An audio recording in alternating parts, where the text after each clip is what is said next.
are back. Track is back. And if you didn't already know, if you stopped watching after Paris Olympics and didn't think track was still going, it is. And that's what I'm here. That's what I'm here for, to remind you. We got the Diamond League starting on the 22nd, which is next Saturday. Today is the 17th. So we are 1 week out. This Diamond League is kind of similar to what you saw in Paris. It's low key like some Olympic finals type lineups for a couple of these events that I'm going to be covering and the ones that I'm really looking forward to. We're going to go ahead and break that down and give you like a preview of who is set to line up.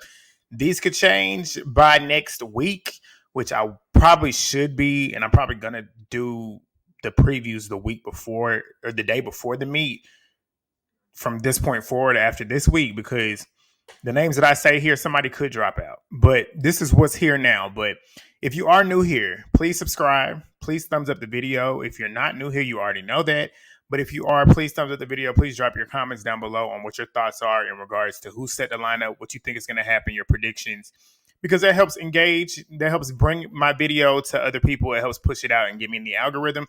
And that's my goal. I want to have as many people over here talking track with me as much as possible, because that's what I'm going to be here for.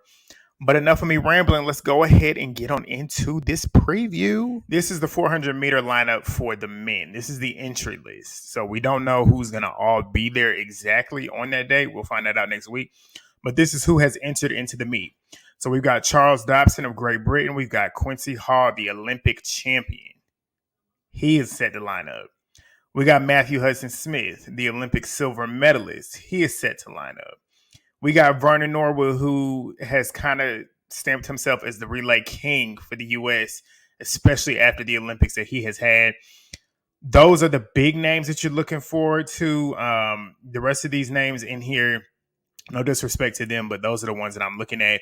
It's really going to be a race between Quincy, Matthew, and Vernon. It's going to be really interesting to see if Matthew ends up trying to get his lick back on Quincy when Quincy ran him down on that line.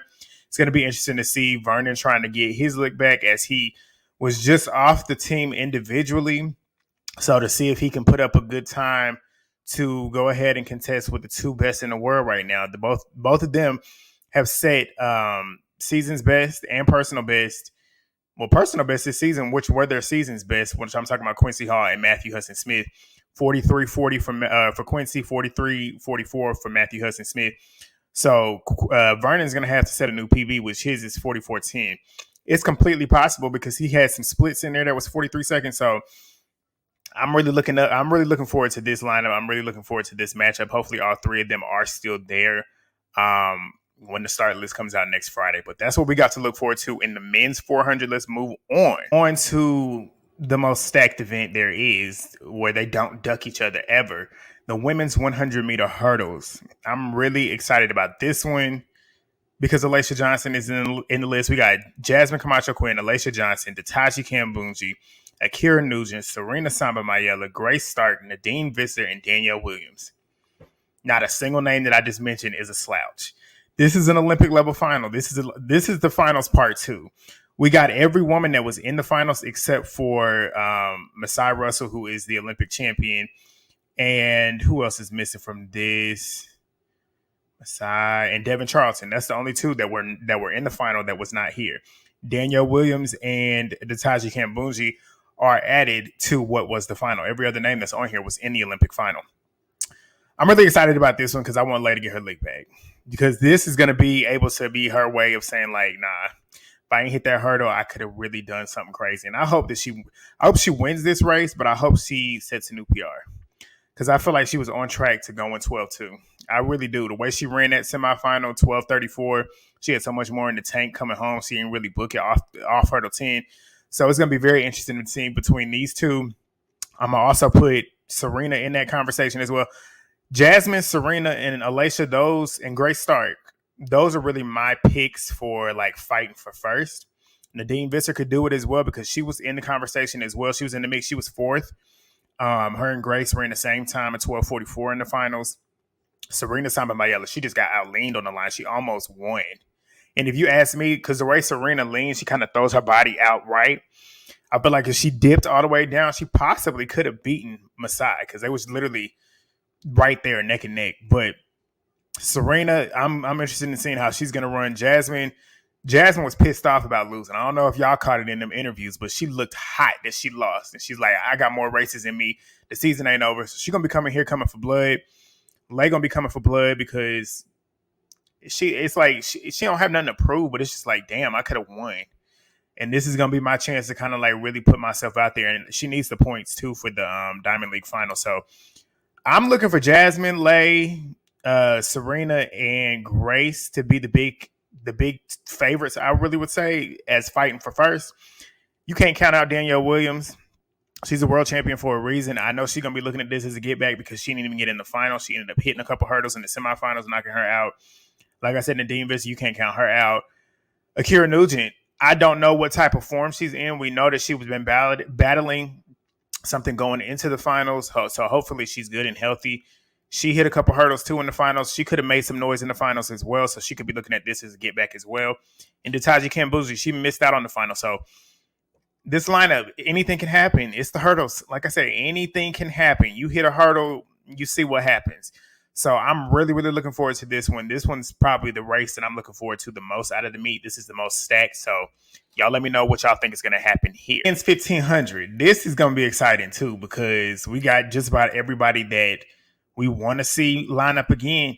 We got Cole Hocker, who is the Olympic champion, who went up in there and snuck the whole meet, like snuck the meet and got gold. We got Jakob Ingebrigtsen, who was a favorite to win gold. We got who else is in this one? I think could have sworn I saw Josh Kerr, but no, he's not. So it's really those two that I'm really looking forward to seeing because I feel like Jakob's gonna be coming for blood. He's gonna be coming for blood. But Cole, this is Cole's first defense as the champion. So I'm really looking forward to this. I don't really have too much to say because I don't really watch the 1500 like that. But watching them in Paris made me really watch. I mean, I knew about Jakob and Josh Kerr's their rivalry and their beef, but the Olympics made me want to watch it for real. So I'm really looking forward to this meet or to this race at the meet. So I'm really excited about that. Y'all let me know what y'all think is going to happen here. Also at this meet, we have the women's 100 meters. This is not as stacked, but it's still a good lineup. We got Dina Asher-Smith, who we know going to be coming for blood because she was hot the way she had finished in the 100 individually at the Olympics. She got knocked out in 5th in the semifinals. We all know she was pissed. If you saw any of her post-race interviews, she was upset. She was crying at one of them when she had to walk off of it. So I'm very excited to see what she does. She's going to be coming for blood. Tia Clayton, she was in the final. She was looking like a favorite to possibly get on the podium coming out of the semifinals, but she ended up fading to, I think, 8th. I feel like she was 7th. She finished close to last because the one that we're going to talk about later on, she pulled up. But Tamari Davis, I'm really looking forward to seeing her. She just missed out on the team to go to Paris individually. She was on the relay pool to get out there. She was out there in Paris, but she didn't get to run. But I'm excited to see her. Majinga Kambundji, she was in the final. She finished 5th or 6th, if I remember correctly. She's in good form. Her season's best is 1090, which is just right off her PB, which is 1089. So she's in good form. She could possibly win. We got Luke Kemper, who is always in the mix. She always runs well. Daryl Nita, big hitter from Great Britain. Like 2 finals back-to-back, 100 and 200 in Paris. She looking like she could possibly win this one. We got Talu, who we know what she's capable of. I hope she's healthy because she pulled up in the final and the rest of the Olympics didn't go the way it should have, or at least was set to go for her. So I know she's going to be coming here for blood, and we already know that she ain't one that you're going to write off. She's looking like, to me, I would pick her to win this one, but it's between her, Daryl Nita, Dina Asher-Smith, and Tamari for me, and Majinga. Tia Clayton, I'm not going to write her off either, but those are the ones that are in the conversation. I'm looking forward to this one to see what happens because you never know what's going to happen. But we're going to move on to the men's 110 hurdles. This is also stacked. Stacked, boy. I hope every last one of them is still on this list when it comes time to showing the start list. But we got Rasheed Broadbell. He is the bronze medalist at the Olympic Games. Grant Holloway, the Olympic champion. Jason Joseph of Switzerland. Hansle Parchment, previous Olympic champion. Daniel Roberts, my boy, silver medalist at the Olympics. Simonelli is here, who we all know got knocked out in the semifinals. He was looking like he was going to be a podium threat coming into the Olympic Games. We got Cordell Tinch, who finished 4th at the U.S. trials to get on the team. So he's going to be coming for blood. And then we got Sasha Zoya, who was in the semifinals as well, got nicked out on the line for 3rd. This is gonna be just like the women's hurdles. The women's hurdles and the men's hurdles, they just equally as stacked. And this is an Olympic level final right here. I'm really looking forward to this. Grant Holloway, we already expect him to win this one. If Daniel gets out the way he did in the finals and actually holds form all the way through, if he does that with that start again, Daniel might end up beating Grant.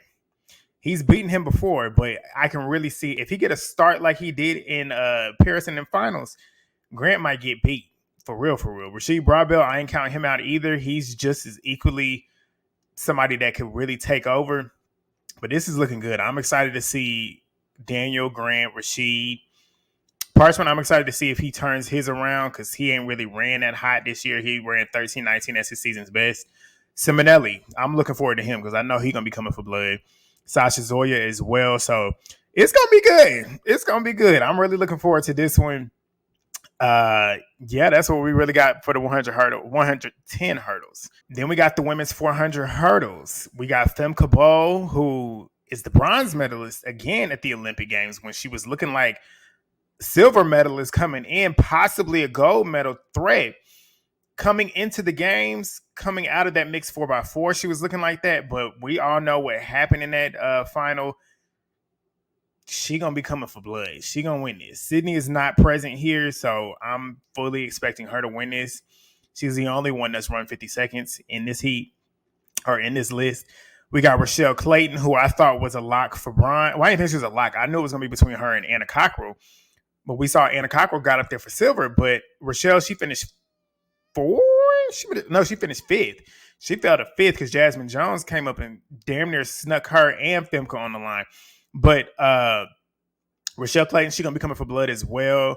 Andronette Knight of Jamaica, Shamira Little, I'm super excited for her because she was at the games and she walked away with 2 medals. She ran some super fast splits on the mixed 4x4 and the women's 4x4 where they broke an American record and she broke a world record in the mixed 4x4.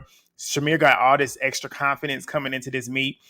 She hasn't run the hurdles, the 400 hurdles, since she didn't make the team. So she's got all this extra confidence as well, and she hasn't been able to run with her baby. So when I say her baby, I'm talking about the hurdles. I'm fully expecting Shamir to challenge Femke Bol. So that's going to be interesting as well. We got Geneve Russell and we got Cheyenne Salmon of Jamaica. This is going to be good too. This is going to be good. I'm really looking forward to this one as well. And then rounding it out, we got the men's 200 meters. Also pretty stacked. We got Joseph Fahnbulleh, who was also in the finals at the Olympic Games. Fred Curley is running the 200. We ain't seen him run the 200 since, I feel like, last year at trials for World Championships. So I'm excited to see what he runs in this 400. His PR in the 200 is 12:76. His season's best was 2017, so we already know that Fred is in a lot better form than when the last time he ran that. But I'm really excited to see how he looks because he is the bronze medalist from the games in the 100. Arian Knighton, he finished 4th. He ain't really been in top form right now, but I'm excited to see what he looks like. We got Jareem Richards in here, who I know he's going to be running for blood too, because in the 400, he literally lost his shot at bronze, like right on the line as well. So Jareem Richards, I ain't counting him out either. We got Ogando, who was in the finals, and then we got the Olympic champion, my favorite sprinter right now, my favorite male sprinter right now, Lesile Tebogo.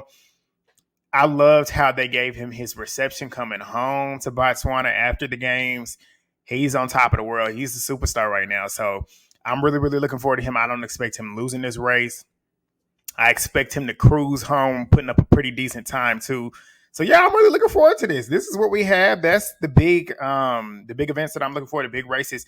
Y'all let me know what y'all thought down below. Drop your comments down below as well. Thumbs up the video if you've gotten all the way through and have not already. And if you also have not subscribed already, please do that as well. But I will see y'all next Saturday. It'll be up probably later on, but I'll see y'all then. Peace.